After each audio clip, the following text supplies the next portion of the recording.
Namaskar. I would like to explain and introduce the process of Guru Puja, or the other name is Varnargyadan. Guru Puja is very clear translation. Puja is worship or offering, and Guru is the one who dispels the darkness. Offering to the Guru, offering to the spiritual master, or the deeper idea of Guru is not actually any physical form, any historical master.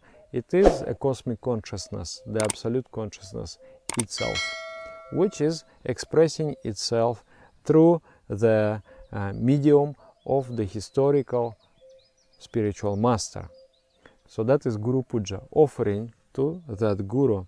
And Varnargya means Dan is giving, and Varnargya the colors, the offering of the colors. I am giving the colors. What is the science behind this process? The spiritual aspirant is required after meditation to imagine the lotus flower, and that lotus flower will be colored with the first color that comes to his mind. And with that, he imagines the beautiful color, the color which is the most beautiful for him, to him. So he imagines that color, and then he lets it go. This is the process. And there is a mantra. I will explain the mantra also. Why we do that? During meditation, we try to withdraw the mind from involvement with objects. There are attractions, there are repulsions, and there are different prejudices in the mind. I am either for or against something. So in both of those states, repulsion and attraction, the mind is not anymore clear. The mind is not unattached. So the mind will make mistakes. We are attracted with certain colors. The colors signify emotion, the state of mind. For example, you may have seen something which is called test of Lucher. Lucher, the psychological test. You will need to arrange the colors in the order. Okay, first I like the purple, then I put blue, then I put green. I will put all those colors, and then the program, the software, will offer you, okay, now you refine this green or that green, the dark green or light green. Then okay, I go for the dark green. And then you refine and refine, and then finally the software will give you the description of your psychological state, what emotions you are going through, what feelings. And this is so exact, so very exact. You read it's just like complete description of what you have in your mind. So it has been established through research, through experimentation, and also many years ago, thousands of years ago, yogis have observed that there is a connection with the emotion and color. There is a feeling and there is a color. And those emotions, they are called vrittis. And yoga is yoga chitti vritti nirodha, when all the vrittis, all the distortions in the mind are suspended, and the mind in the state of absolute clarity. That mind, which is completely clear, crystal clear, that mind is able to reflect the glory of the Supreme Consciousness. So that's the idea. But if I am colored with anger, can I reflect the glory of the Supreme Consciousness? If I am colored with attachment or attraction, can I really, in that, can I find serenity in which I will be able to grasp the magnitude, the magnificence of the cosmic entity? I cannot. And also, will I be able to perceive the world clearly, without prejudice? If there is a good person, but for some reason I am angry with that good person, will I be able to see him? Will I be able to do justice to him? I will not be able to. So there is a huge part in yoga, it's called pratyahara. So as a part of pratyahara, in meditation I do pratyahara. In day-to-day life, I also do pratyahara by ascribing the idea of divinity to the objects. When I eat food, I meditate that I'm not eating the food, but rather I'm in touch. I'm making relationship with the cosmic entity which came to me in the form of food. That is also a process of pratyahara. Pratyahara means withdrawal of the mind from the form, from the shape, and trying to see the essence. So similarly here, I'm doing a sort of pratyahara. I'm withdrawing from my own feelings by offering those feelings to the Supreme. So the technique, how to do, the aspirant sings mantra, Akhanda mandala karam, vyaptam jina chara charam, tat padang darshitang jina, tasmai shri gurave namaha. I salute that Guru who is of infinite shape. There are many shapes, but I salute the one who is infinite. I salute the one who permits himself, permits everything, movable and unmovable, something which is of this world and something which is beyond this world. He permits everything, penetrates everything with his own existence. I salute that spiritual entity whom I call Guru. Agyana timiranthasya, gyananjana shalakaya, chakurung militang jana tasmai shri gurave namaha. Agyana timiranthasya, I have been blinded with the darkness of ignorance. And with the stick, in India there is this stick which they apply, collyrium to the eyes. So with that stick, the balm of knowledge has been applied. I salute that Guru who applies the balm of knowledge and opens my eyes, blinded with the darkness of ignorance. Gurur Brahma, Gurur Vishnu, Gurur Deva Maheshwara. Guru is the creator. He is the operator. He maintains the whole universe. And he is the destroyer of the universe. Guru is verily that supreme absolute entity. Him I salute. So that is verse of Guru Puja. That is the verse of Varnargyadan. And while singing that verse, ideating that Guru who is everywhere, who is in every particle, immovable, unmovable, the one who shows that supreme state. By seeing him, I can see that supreme state. So, at the same time, singing that mantra, you create the lotus flower in your hands. Visualize beautiful lotus and color it with a beautiful color. And then, after singing, you let it go. You bring it to the feet of the Guru. There is these two approaches. One is the one who doesn't have spiritual initiation. He can just imagine that there is an absolute entity, as it is said in the mantra, permitting everything, even myself. It is in every atom, everywhere. So to that entity I offer my attractions, my desires, my fears, my repulsions, my everything. But there is a conflict here. Why should I offer to God, to the Guru, my difficulties? Okay, just another thing. And if you are initiated, then there is a Guru, the one who has initiated you, the one whom you have accepted as the master. So then the Guru Puja done to him. You're offering this to him. Both. Because physical shape of the Guru is the symbol of that state of infinity. So then you offer.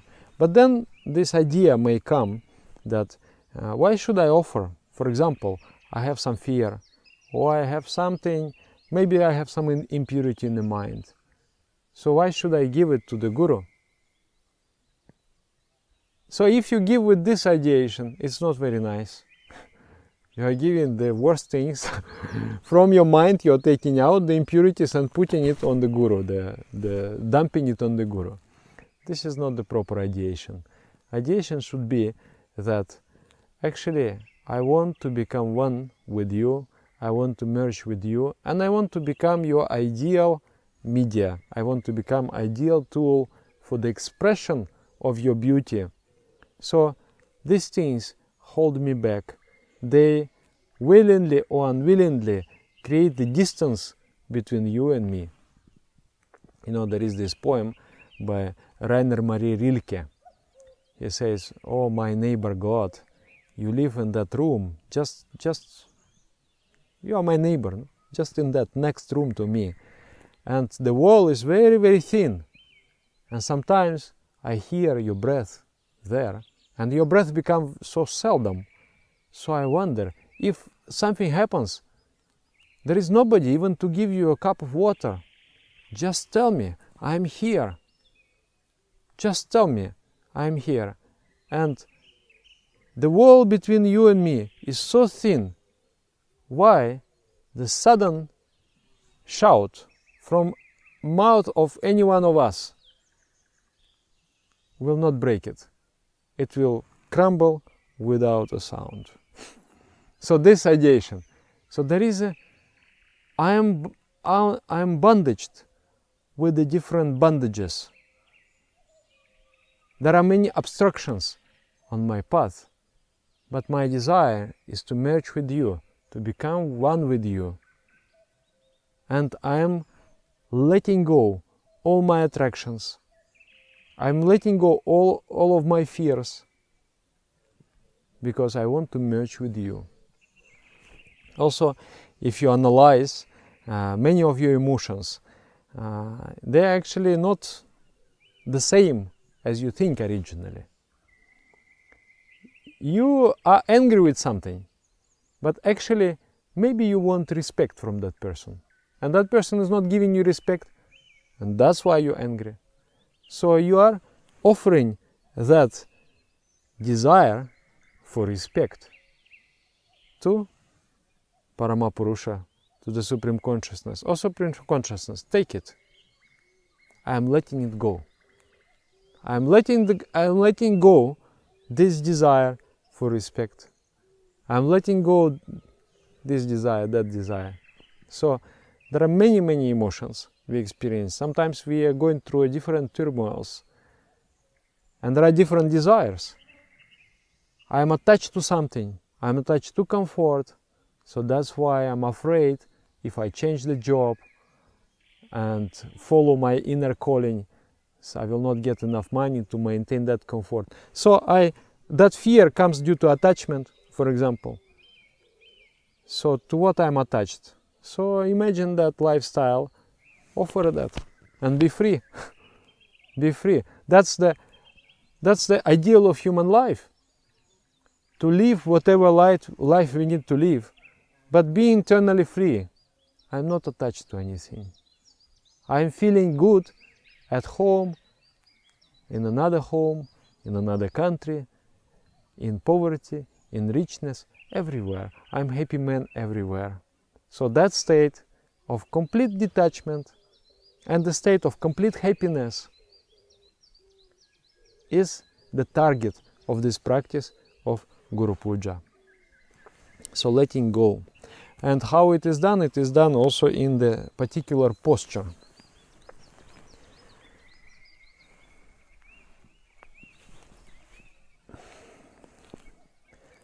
I sit like this, and my toes are like this. I sit on my toes. That is called Virasana. And then I visualize the lotus, beautiful color. I sing the mantra, Akhanda Mandala Karang Vyaptam Jena Chara Charang Tat Padang Darshitang Jena Tasmai Shri Gurave Namaha. And Agyana Timirandhasya Agyananjana Shalakaya Chakurung Militam Jena Tasmai Shri Gurave Namaha. Guru Brahma, Guru Vishnu, Guru Deva Maheshwara, Guru Riva Param Brahma, Tasmai Shri Gurave Namaha. Then I offer. 3 times I do this. Different colors. And then the final time I offer beautiful white lotus with 1000 petals. That lotus signifies my purified ego. The ego has been purified with these offerings of color. Now it is white, but still the ego is there. So at the final round, the 4th one, I sing another mantra. Tava dravyang jagat guru, tubhyam eva samarpaye. Tava dravyam, your wealth, jagat guru, O Guru of the universe. Tubhyam eva, to you alone, to you only. Samarpaye, I surrender. Whatever I may have actually does not belong to me. Everything of mine belongs to Supreme Consciousness. So I am saying, Tava Dravyang, your wealth, Tava Dravyam Jagat Guru, your wealth, O Guru you of the universe, I surrender to you. And then you do the final offering of the white lotus at the feet of the Guru, and then you prostrate, you straighten yourself in the straight line, lying down on the floor. That is the posture for the male practitioners. For females, it is the posture of Dirgha Pranam. And you remain in that position. And in that position, sometimes we get tired, sometimes we get, different. We have situations in life where we feel I don't have enough energy, strength, not enough power to tackle it, or I don't have enough knowledge to resolve that problem. So this position always helps. You just do it and feel, oh Supreme Entity, I am your media, I am your tool, and if you like to do this job through me, if you like to solve that riddle through me, then do it. And the necessary knowledge and the necessary strength comes to you. This is also my experience. Sometimes just prostrate, lie down in Sashtanga Pranam, and things start happening. Everything happens by itself. Your precious personality, if it is there in the world or it is not there in the world is still not going to stop. It's moving according to the plan of the cosmic consciousness. So when our ego gets uninvolved, when we achieve this detachment, we understand that the Supreme Entity is working its plan. The Supreme Entity is making things happen. And also the Supreme Entity uses my precious personality to make things happen. if the Supreme Entities wishes that to be done through me, or it can do it through so many other people. So this practice is to be in that state of mind. I'm not in the state of ego, I'm in the state of surrendering myself to the cosmic will, and I understand, not from the personal point of view, but from the transpersonal point of view, the larger picture. So this is important practice which is called Varnargyadan or Guru Puja. Namaskar.